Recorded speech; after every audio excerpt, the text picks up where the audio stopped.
मैं शुभम हूँ। आज सुबह सब कुछ बिल्कुल सामान्य था। बस मैं कॉलेज निकलने की जल्दी में था। बैग कंधे पर डाला, जूते पहने और जैसे ही दरवाजे तक पहुंचा, बाहर गाड़ी के रुकने की आवाज आई। मैंने दरवाजा खोला तो सामने पापा खड़े थे, लेकिन उन्हें देखकर मैं जैसे ठिठक गया। उनके गले में फूलों की माला थी और उनके साथ एक लड़की थी, जो बेहद खूबसूरत और कम उम्र की लग रही थी। शायद 24 या 25 साल की होगी। चेहरे पर हल्की मुस्कान थी, पर आंखों में झिझक भी थी। मुझे विश्वास नहीं हुआ कि ये लड़की मेरे पापा के साथ कैसे हो सकती है। पापा सीधा अंदर आए और दादी के पास जाकर बोले, माँ, मैंने शादी कर ली है। दादी के चेहरे का रंग पल भर में बदल गया।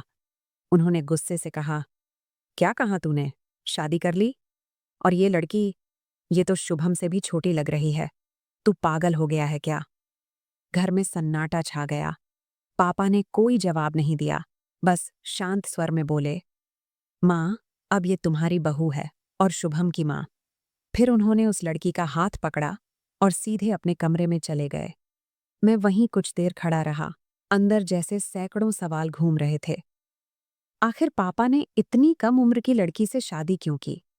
और दादी का चेहरा गुस्से और हैरानी से लाल था। बिना कुछ कहे मैं कॉलेज के लिए निकल गया। क्लास में पहुंचा तो दिमाग पढ़ाई में बिल्कुल नहीं लग रहा था। बार बार वही दृश्य याद आ रहा था। पापा, उनके गले की माला और वो लड़की जो अब मेरी माँ थी। तभी क्लास टीचर की आवाज आई, शुभम, आज फीस जमा करने का आखिरी दिन है। अगर फीस नहीं दी तो कल से क्लास में मत आना। तभी मुझे याद आया कि मैं फीस घर पर ही भूल आया हूँ। थोड़ा परेशान होकर मैंने क्लास छोड़ी और बाहर निकल आया। मन में झुंझलाहट थी, गुस्सा भी था और थोड़ा दर्द भी। सीधे घर जाने का मन नहीं हुआ तो मैं पास के पार्क में जाकर बेंच पर बैठ गया। आसमान धुंधला था, लेकिन विचार साफ नहीं हो रहे थे। मन में अजीब सी कशमकश थी। मैंने सोचा, मेरी उम्र में तो किसी से ठीक से बात भी नहीं हो पाती और पापा हैं कि दूसरी शादी कर लाए। जिंदगी उनके लिए जैसे कोई खेल बन गई है। फिर अचानक एक हल्का सा ख्याल आया, क्यों ना पापा की नई पत्नी से दोस्ती कर लूं? वो समझदार हैं तो शायद मेरी मदद करें। शायद वो अपनी किसी दोस्त से मुझे मिलवा दें और मेरी जिंदगी में भी थोड़ी रौनक आ जाए। कुछ देर बाद मैं उठा और घर लौटने से पहले सोचा कि उनके लिए कुछ लेकर जाऊं। तभी सड़क किनारे गोलगप्पे वाला दिखा। मैंने मुस्कुराते हुए सोचा, हर लड़की को गोलगप्पे पसंद होते हैं, शायद उन्हें भी हों। मैंने 40 रुपए के गोलगप्पे खरीदे और घर पहुंचा। दरवाजा धीरे से खोला तो घर अंदर से बिल्कुल शांत था। कोई आवाज नहीं आ रही थी। मैं सीधे पापा के कमरे की तरफ गया। दरवाजा हल्का सा खुला था। अंदर देखा तो पापा की नई पत्नी, यानी मेरी नई माँ, बिस्तर पर बैठी थीं। मैं मुस्कुराकर बोला, मॉम, मैं आपके लिए गोलगप्पे लाया हूं। उन्होंने आश्चर्य से मुझे देखा, फिर मुस्कुराईं और कहा, अरे वाह, मुझे तो बहुत पसंद है। मैं पास बैठ गया और कहा, तो लीजिए, मैं खिलाता हूं। उन्होंने मुस्कुराकर कहा, इतनी सेवा? मैंने कहा, आप मेरी माँ हैं, आपके लिए इतना तो कर ही सकता हूं। उन्होंने गोलगप्पे खाए और फिर बोली, थैंक यू, बहुत अच्छे लगे। मैंने कहा, थैंक यू की कोई ज़रूरत नहीं है मॉम, मुझे अच्छा लगा कि आपको पसंद आए।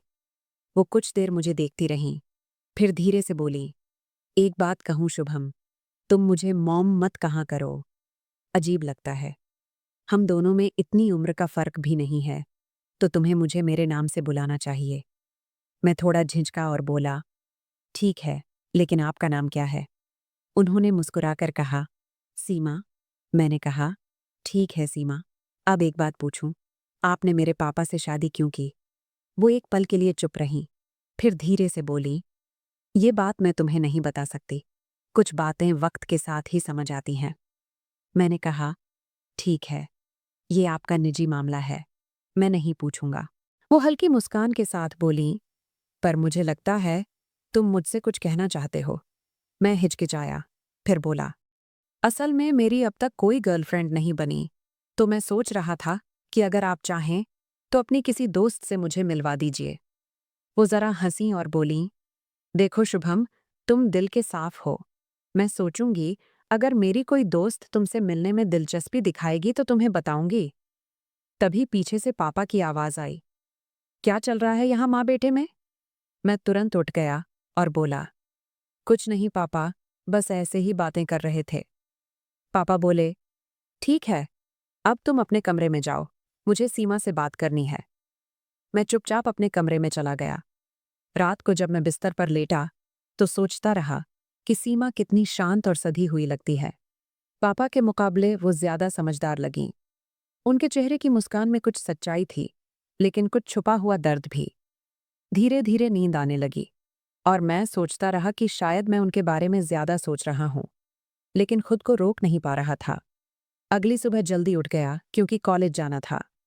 तैयार होकर बैग उठाया तो अचानक ध्यान आया कि फीस तो अब भी नहीं मिली। मैंने पापा के कमरे की ओर कदम बढ़ाए। दरवाजा हल्का सा खुला था तो मैंने धीरे से अंदर झांका। सीमा आईने के सामने खड़ी थीं, साड़ी ठीक कर रही थीं। बाल खुले थे और उनके चेहरे पर हल्की सी मुस्कान थी। लेकिन जैसे ही उन्होंने मुझे देखा, वो झट से पलटीं और जल्दी से अपनी साड़ी संभाल लीं। वो बोलीं, शुभम, तुम्हें किसी के कमरे में आने की तमीज नहीं है क्या? बिना दरवाजा खटखटाए अंदर आ जाते हो? मैंने शांत स्वर में कहा, मुझे अपनी कॉलेज फीस चाहिए थी और आप भूल रही हैं कि ये कमरा मेरे पापा का भी है। वो थोड़ा नाराज होकर बोली, लगता है तुम्हें बड़ों से बात करने की तमीज नहीं है। अब मुझे तुम्हारे पापा से कहना पड़ेगा। मैं गुस्से में बोला, कह दीजिए, मुझे फर्क नहीं पड़ता। और वहां से बाहर निकल गया। कॉलेज के रास्ते में मेरे मन में कई बातें घूम रही थीं। मुझे एहसास हुआ कि शायद मैंने ज्यादा बोल दिया, लेकिन उनके लहजे में भी कुछ ऐसा था जो मुझे खटक गया था। शायद दोनों तरफ से थोड़ी नाराजगी थी, थोड़ा अजीबपन भी। मुझे नहीं पता था कि आने वाले दिनों में ये रिश्ता किस दिशा में जाएगा, लेकिन इतना जरूर समझ आ गया था कि घर अब पहले जैसा नहीं रहेगा। तो दोस्तों, यही थी आज की कहानी। अगर आपको यह कहानी पसंद आई हो तो अनवी टॉक्स को सब्सक्राइब करें और अपनी राय हमें कमेंट में ज़रूर बताएं।